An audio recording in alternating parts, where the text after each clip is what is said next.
Okay, now this work, I think. Hi, Hungarian aquascaping community. If you hear me, if the audio is all right, you can maybe give me a thumbs up. Otherwise, I have to do something about that. Yeah, I think that is. Yeah, there, good.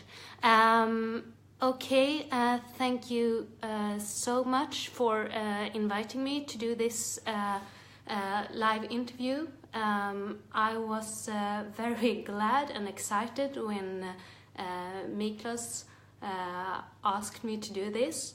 Now I'm more nervous, but I think I'll get a hang of it when we proceed.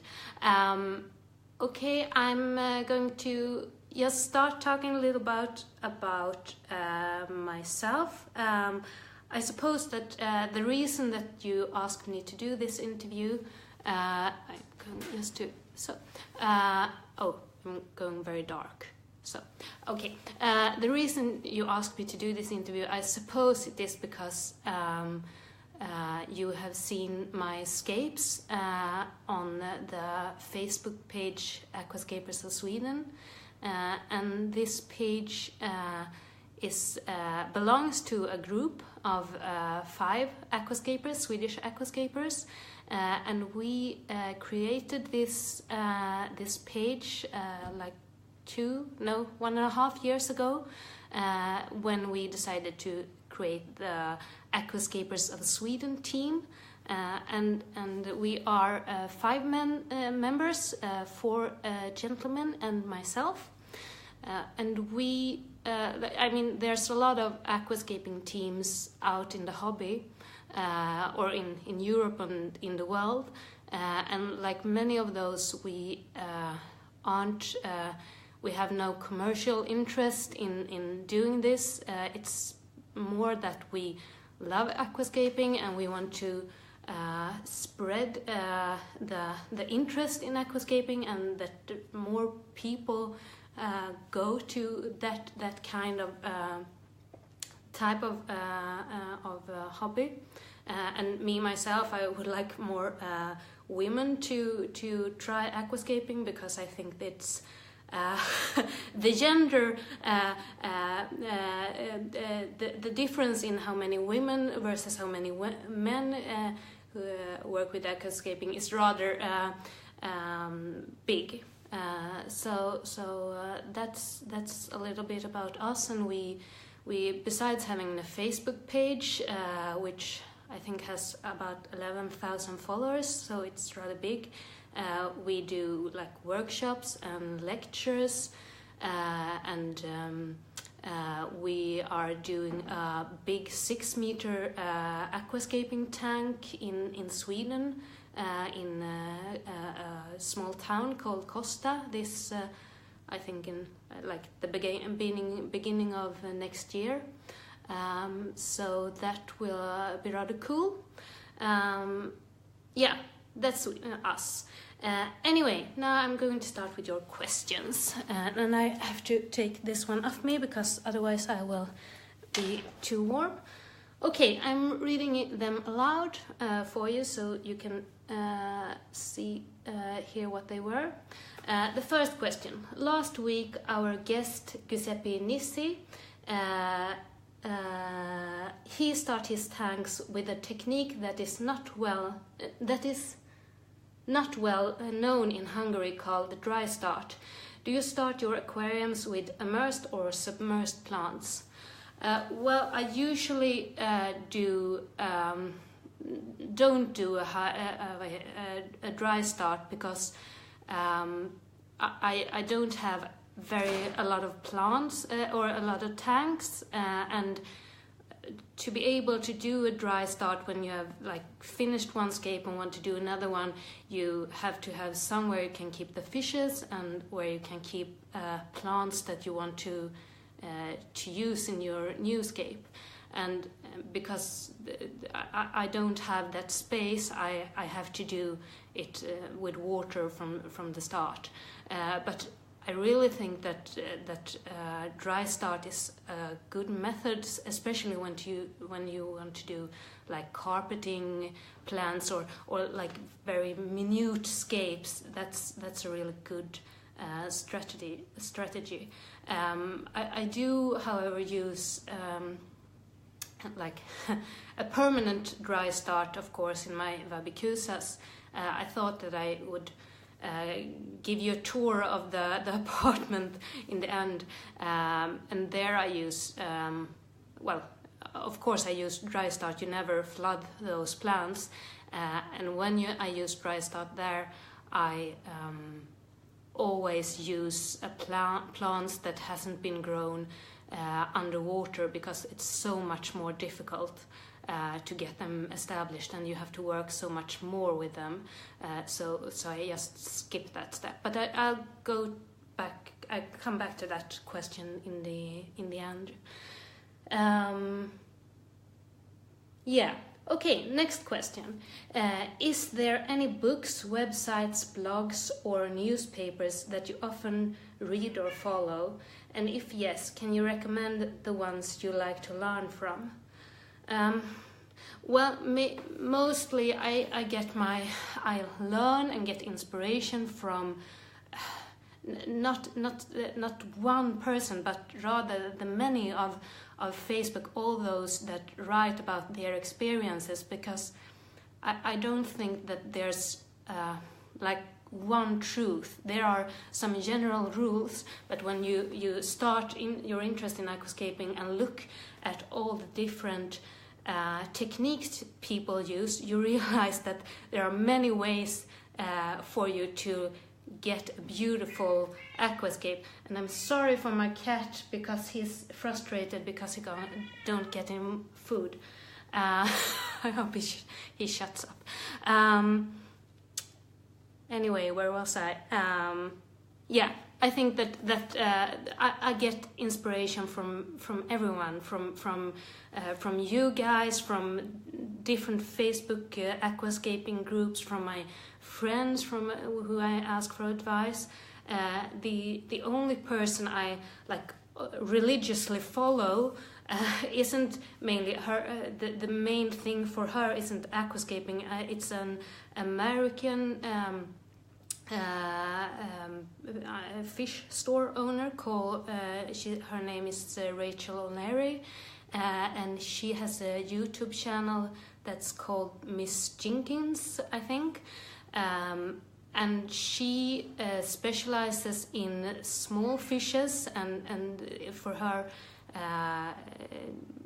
everything she talks about is really the small fishes. And I personally love small fishes. I have no big fishes. More than like 5 centimeters is the biggest fish for me, and she is the reason I follow her is because she's really into keeping the fishes in a way that is good for them, that they feel good, and she's also, even if she has a big tank, she doesn't cram big fishes in there. She still keeps them small, and that's one of the most common mistakes a normal aquarist does. They tend to have too big fishes in their aquariums, and she also does a lot of cool projects and isn't afraid of sometimes failing, and that inspires me. So if it's someone that inspires me that I follow, I think it's Rachel O'Leary. Okay. Let's see, next question. Yeah, what soils do you like to use better, active or homogeneous? Do you use any substrates? I actually had never heard the term active and homogeneous soil, so I had to ask Miklas what that meant. But I usually use a mixture of both. I don't like to have soil and plants in the foremost front of my aquarium. I like to have cosmetic sand because I think that they aren't. They never become very, very nice to look at, that front layer, and that irritates me because I want the tank to look wonderful in a room, not just when you look at like this little small part here. I want to sit at my sofa and relax, and I want it to look beautiful from there. So I almost always use cosmetic sand or stone or gravel in the front of the tank. And then if we look at this scape, maybe we can, okay, this, wait, I should switch it around. Yeah, okay. If you look at this scape, now I'm sorry, I just trimmed it down so it doesn't look that great, but I've used small pockets like for this crypto here and in the background over there, and here I used small pockets which I have filled with soil and separated really well so it doesn't spill out on the white sand. I think this is rather a good strategy. So I never want soil to be visible in the scape because I don't find it very attractive. So that's my method. I have like shallow tanks, so I don't have to build a deep layer of soil. But if I sometimes want to do that like if I want to build a slope, I often use either filter pads as a underlayer to build the height, or I use it's a product from JBL called volcano minerals, I think, and it's like small crushed volcano rocks that you can build slopes with or hills with really well, and then you can put soil on it, and it stays like that even when you fill it with water. So that's what I normally do. But mainly I have shallow tanks. I don't have to think so much about the thickness of the soil layer. Yeah, I think that's one. Okay, next question.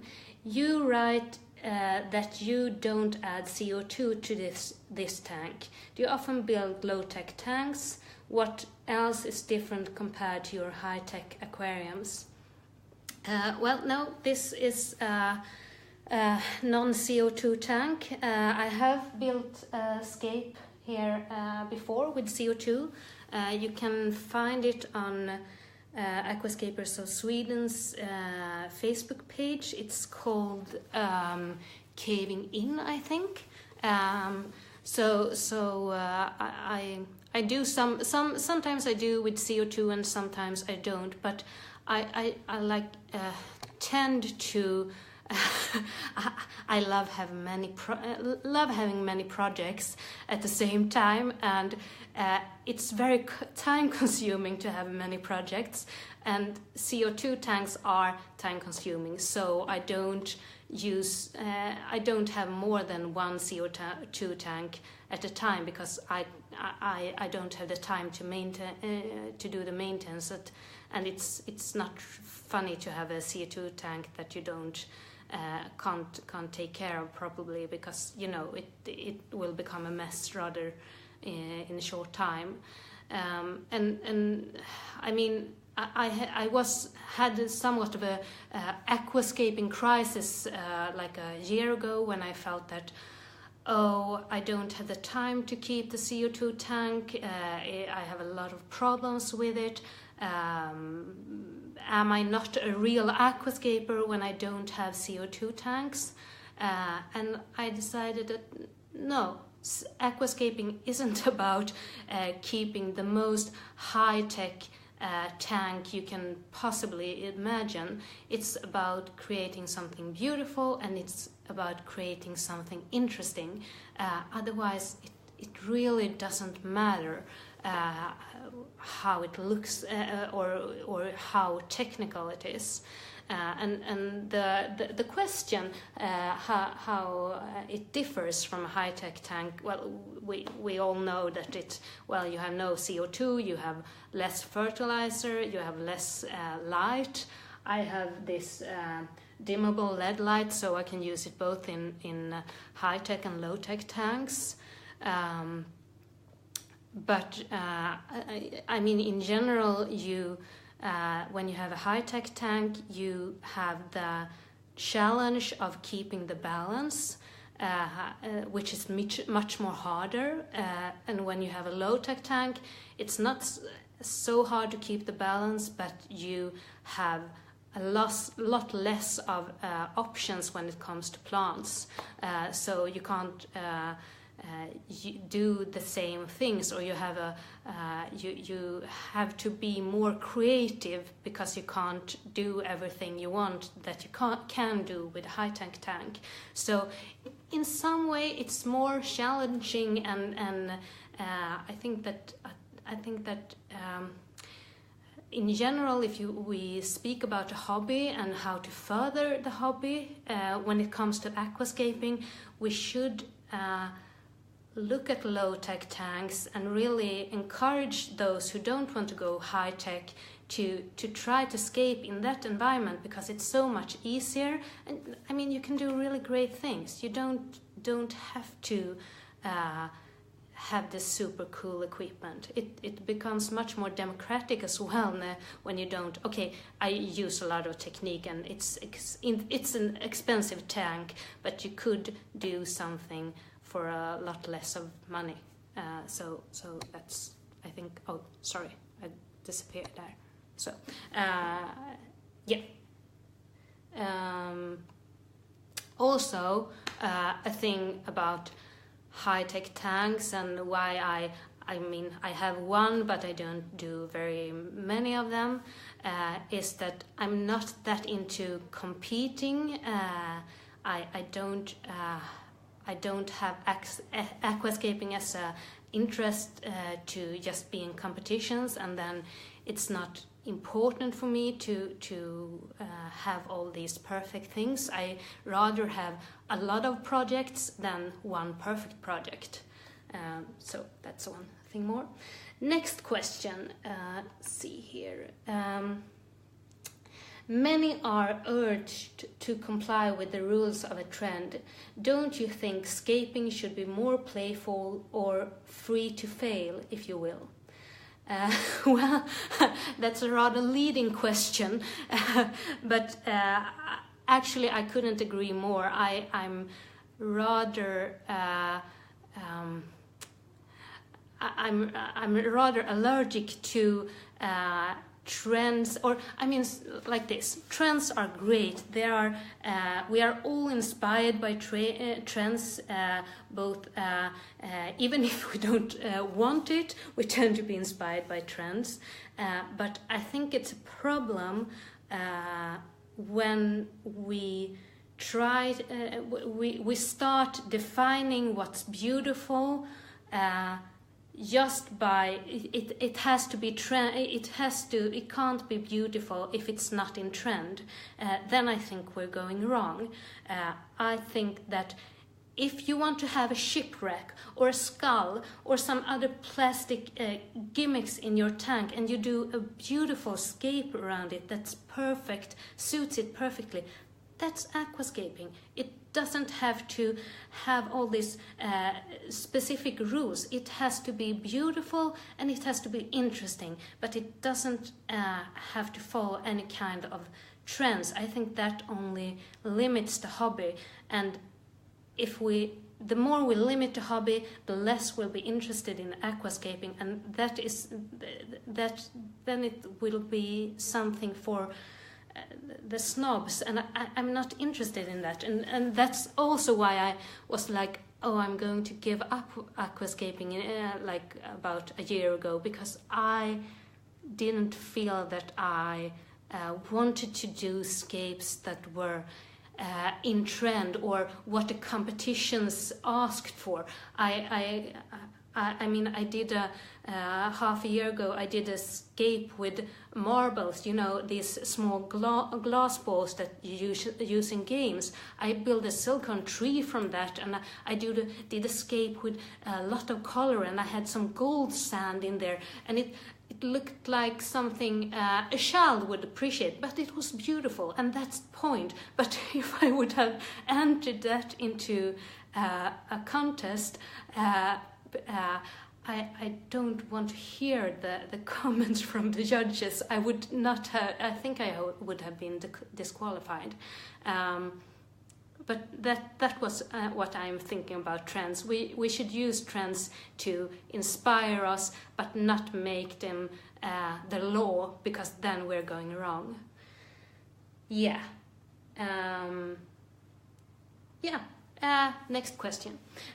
Which trend is your favorite, and which and which plants does it contain mostly? Okay, I'm not.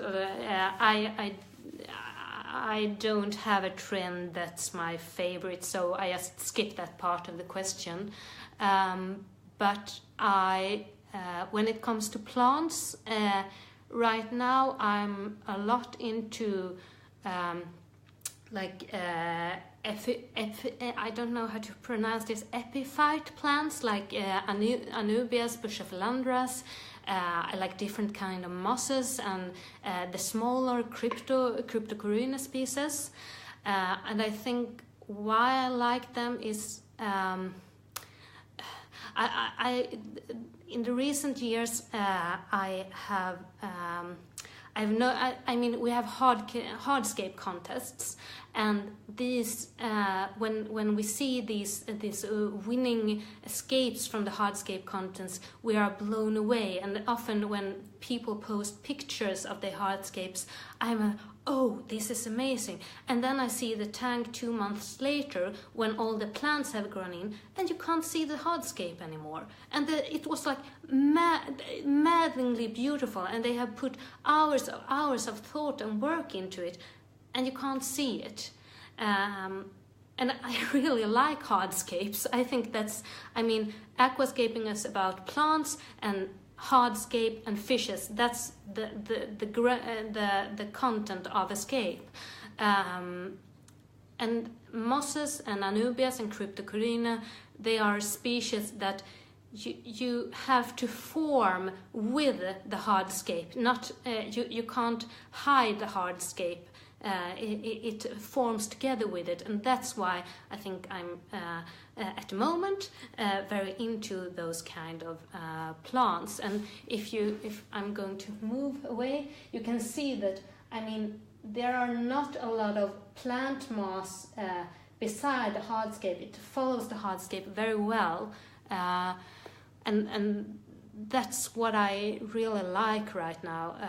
And I think that it poses a bit of a difficulty, because when you don't have such a lot of plant mass, it's harder to keep the balance, because you don't have as much plants that can, you know why, but it's still really fun, and that's when low tech is even better, because it's easier to keep the balance.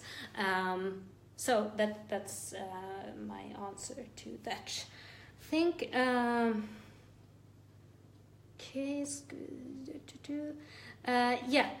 next question: which fertilizing system do you prefer, i.e. fertilization or precisely measured fertilization? Well, I usually use i.e. fertilization, not because I think that's the best and only method, rather because I'm not very good at ferts, and I rather often get it wrong, and then I think that, okay, it's better just to pour a lot of in there, and then I do a lot of water changes, because especially in this tank I do a lot of water changes anyway, and that's another question, so I'm not going to go into that. But you should ask someone else, because this is not my area of expertise. So the next question: Which type of water do you use and what are the parameters? How often and how much water do you change?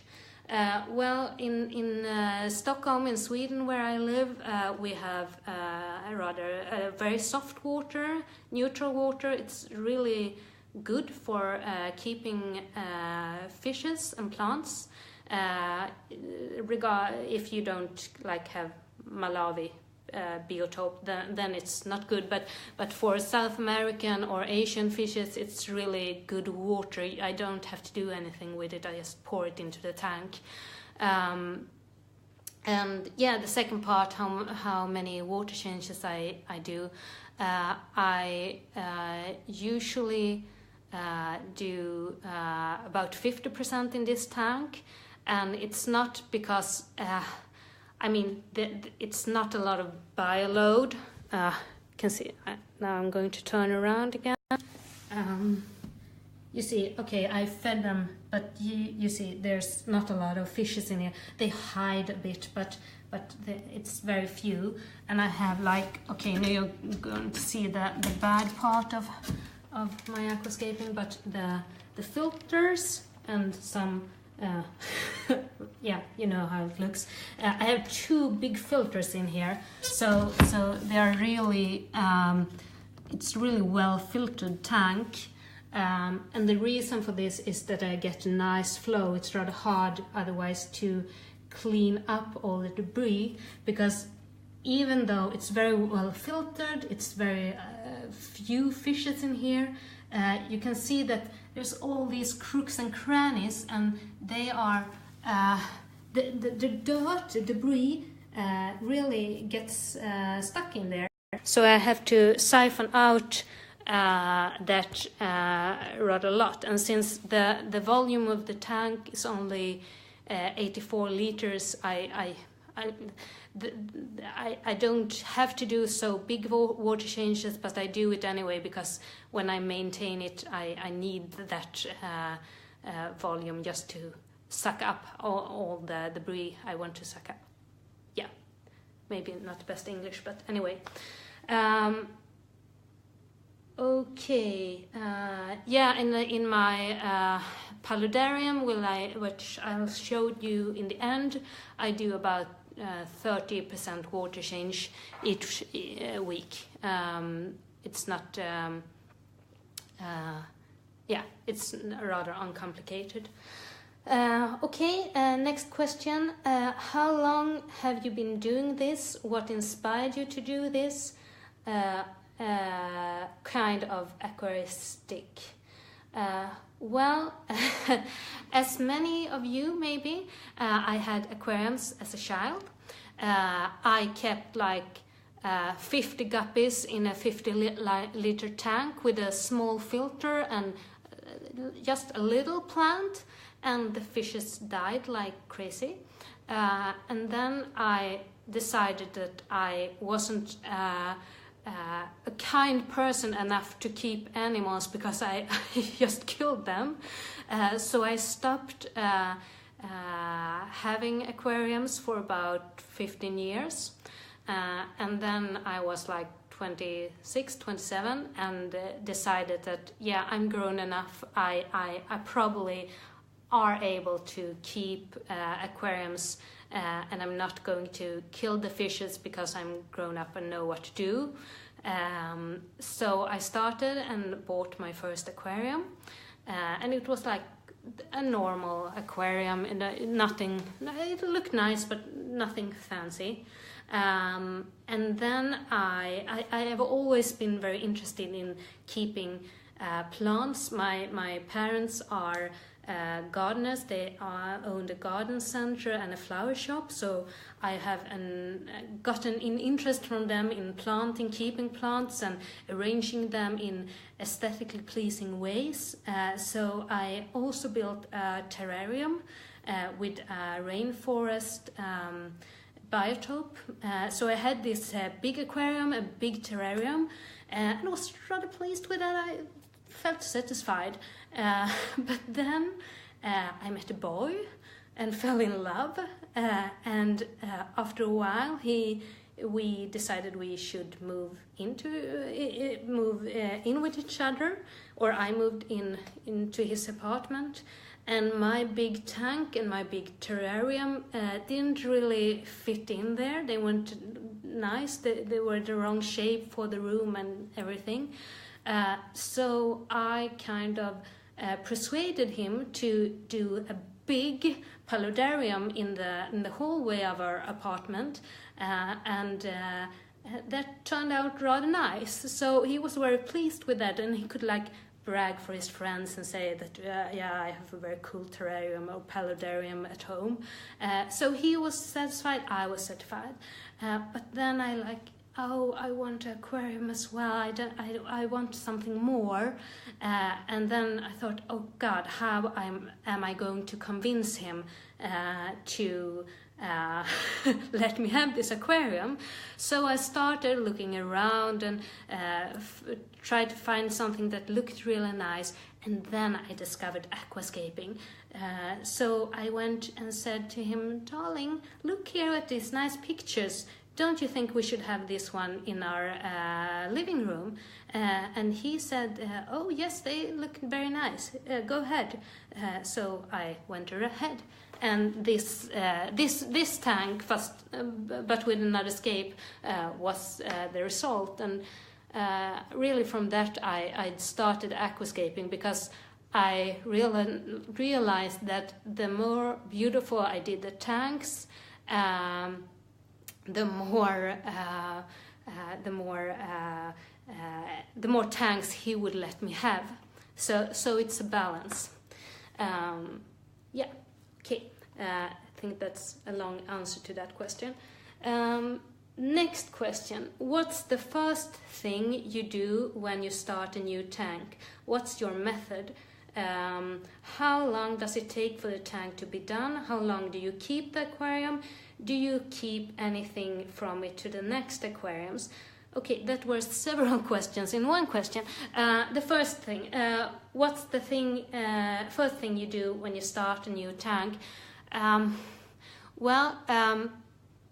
I usually, I have to have some kind of idea, and the idea can be around, oh, I have this really nice tree or stones that I want to keep to do something with, or, oh, I really like this plant, I want to build something around this plant, what could I build? I have to have some kind of, that kind of idea, but often they are rather vague. I have my teammate Christian Brams always says that I have to sketch the scape before, because then it becomes much better. And I don't work like that.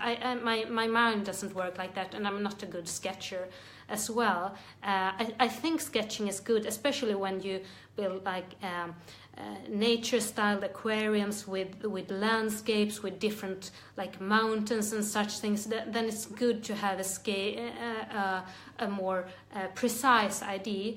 But for me, I just okay, I put in the one thing that is the centerpiece, and then I build from that. In this tank, this root here was the centerpiece, and now the background lighting has gone up because it's evening. But this was the centerpiece, and then I built everything from that. And the main thing I'm thinking about when building is, well, the rule of thirds, that you see that I've used the rule of thirds here, that I get a clear focal point. Otherwise, I just let my imagination roam free with me.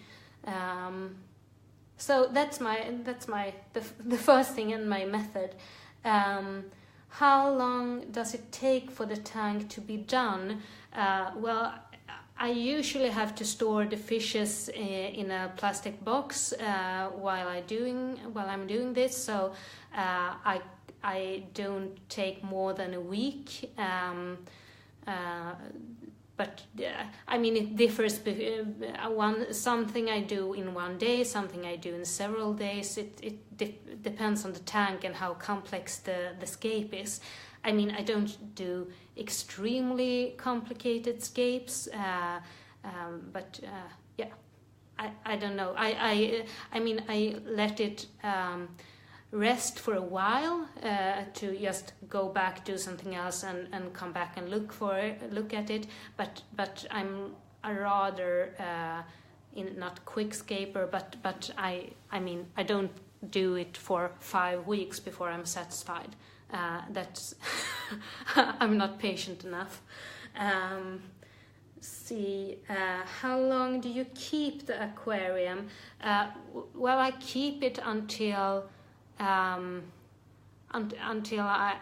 have another great idea, or I'm just fed up with it if I encounter any problems or something. I don't have a specific time I keep it, because I'm not that interested in competitions. If you want to compete with it, you usually like build it and then have it for half a year and then maybe tear it down.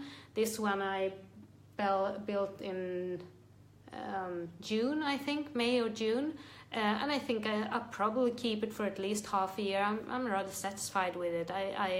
I feel that now it's really coming into balance. I don't want to tear it down now when I can enjoy it. Do you keep anything from this aquarium to the next aquariums? Well, yeah, I usually keep Cryptocorynes, Bushaphalandas and Anubias. Sometimes I keep stem plants, but that's differs. But those slow growing plants I tend to keep. See if I have answered this question. Yeah. Okay, next question. We've read on your page that you published scientific articles. Do you have any qualification degree, or you just like to do it? No, I have not published scientific articles. I do, however, have published an article in the English version of the Amazonas magazine.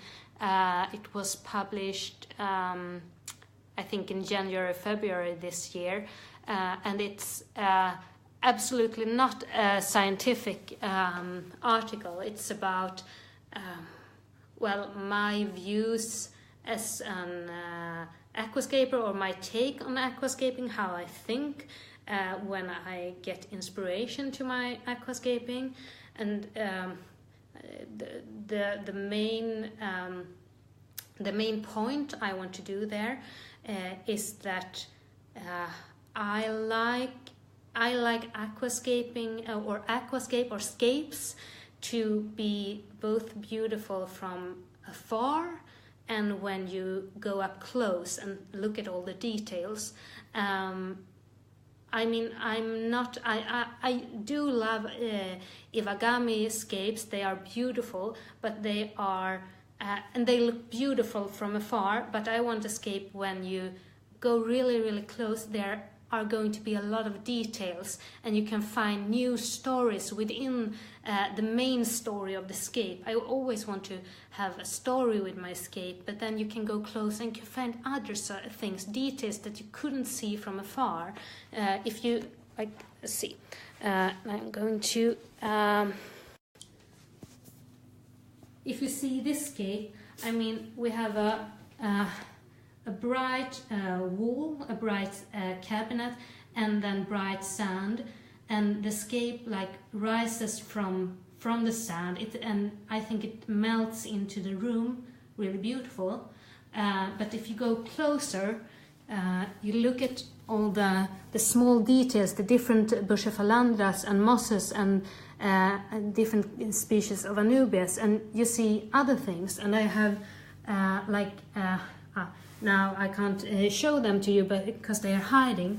But I have a lot of different fishes, some that are visible often, but most of them are in hiding. And you could like sit and look at the tank for a long time, and suddenly you discover a new species, and it's always something new to look at, and that's what I want in a tank. And that was what my article was about, which was the question that was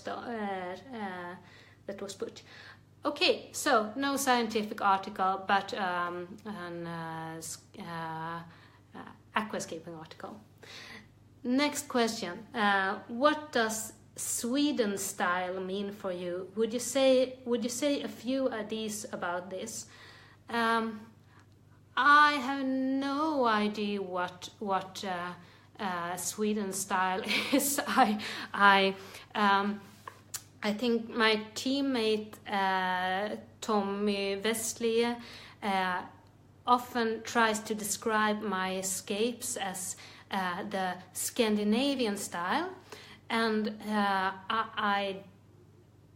I'm not sure what he's talking about, but I think that he refers to the fact that I keep the lines rather simple, that I use rather bright scapes, or at least in this one, that I play with the shadows and the lights. Now the background light in this tank has gone out, which makes much of the tank, but anyway.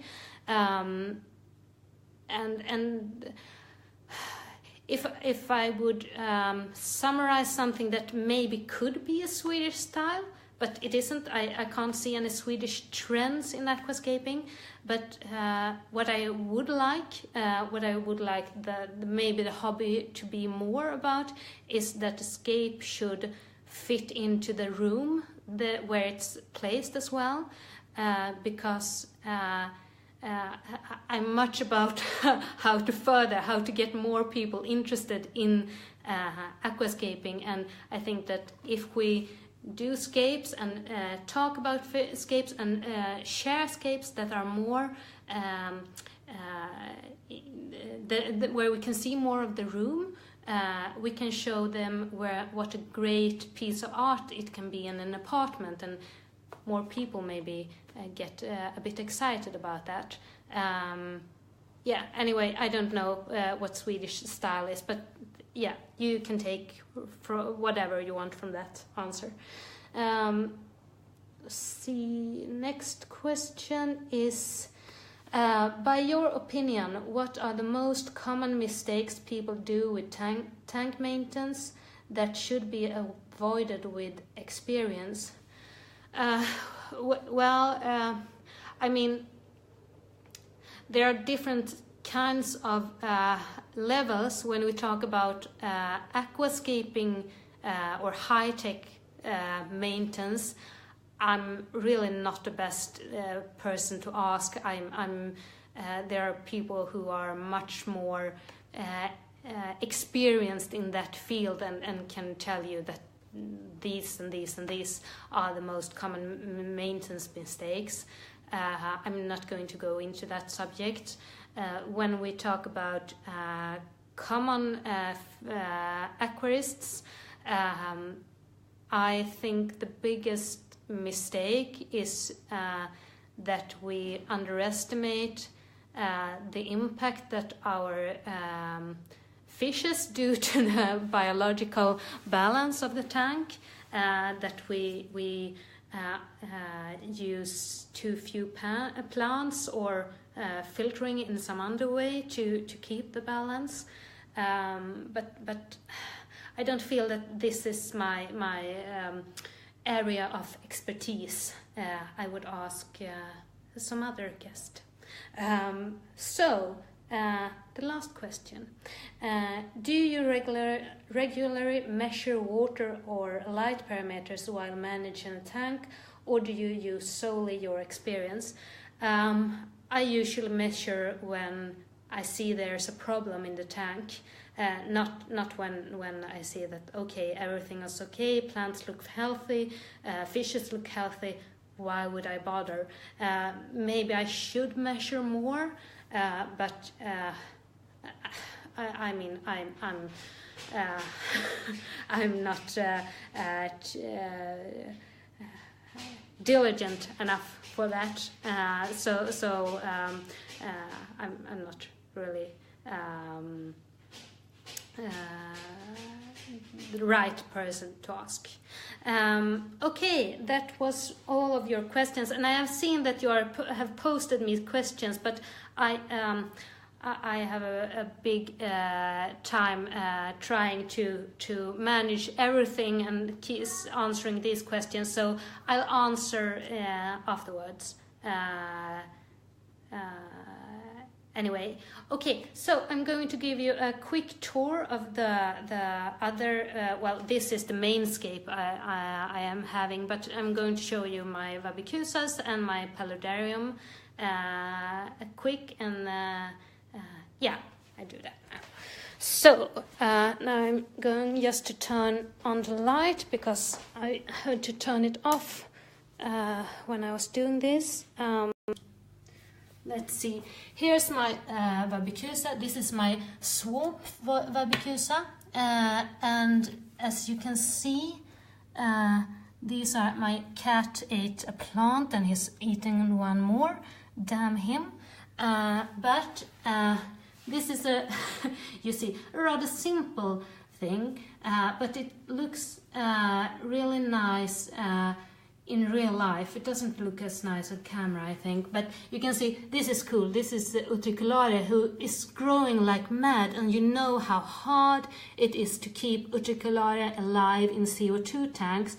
Here it grows without CO2 injections, and it does extremely well, even underwater, you see here.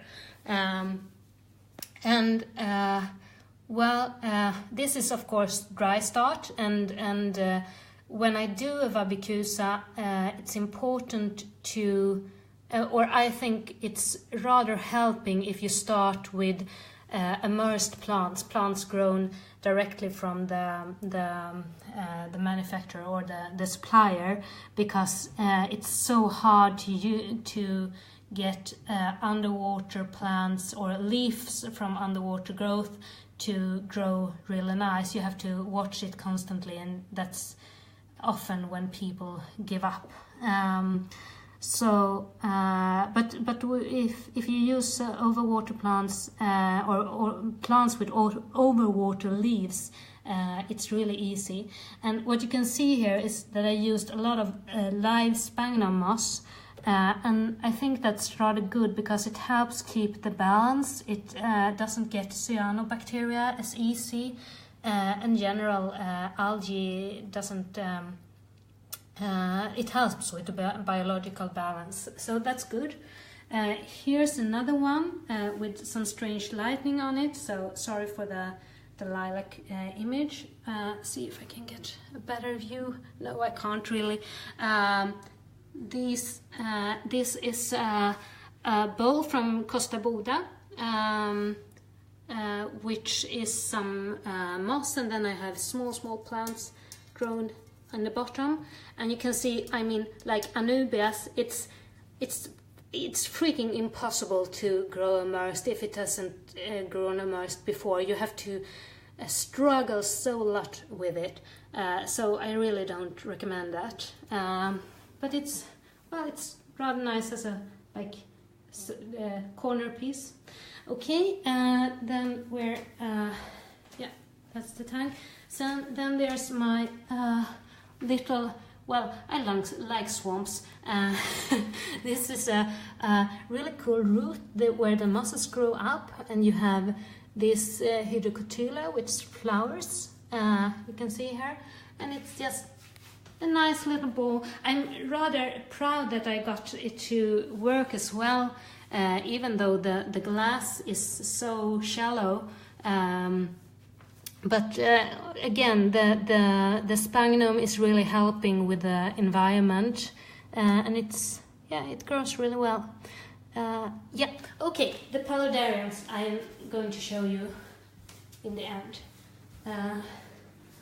And this, keep in mind that this is the first project I did. I didn't know anything about aquascaping, and I did a lot of mistakes that I wouldn't do today. I've just redone the bottom part of it. I've changed the sand, but here I would have done a lot different. But you see that the plants are really newly planted, so it doesn't look extremely well. And I have very few fishes in here. But we can open it up so we don't get the reflections. Anyway, I have some poison dart frogs in here. You may see a little, a little guy in there. And I have a waterfall, but it's the dart frogs doesn't really like as much water. But since I have a lot of space in here, it doesn't really matter that much. They have a lot of space where they can go. And the thing is here that I use a mixture of aquatic plants and terrarium plants. This is of course hydrocotyla. Here you see Lochow and Anubias growing. They would never be able to grow if I had taken them from the aquarium. I used to have to buy plants from a supplier, this is rather, you see mosses and everything, and when you have a terrarium with a rainforest biotope, I really recommend using aquarium plants because it's rather hard to find small enough plants for terrarium. They are usually rather big leafed, and you maybe don't want that. Aquatic plants are really good, and they grow really well as well in a rainforest biotope.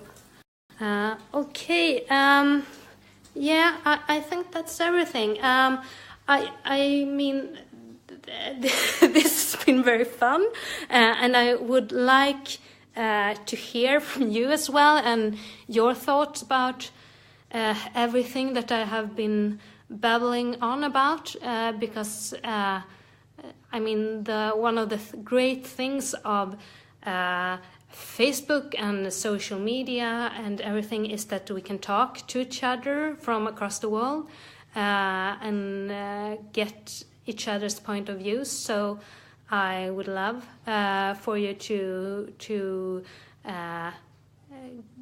write me your thoughts on all the subjects we have discussed. I think that's everything. Thank you so much again for letting me do this. I feel rather safe or not nervous anymore. So thank you all. Have a great night and a great next week. Bye.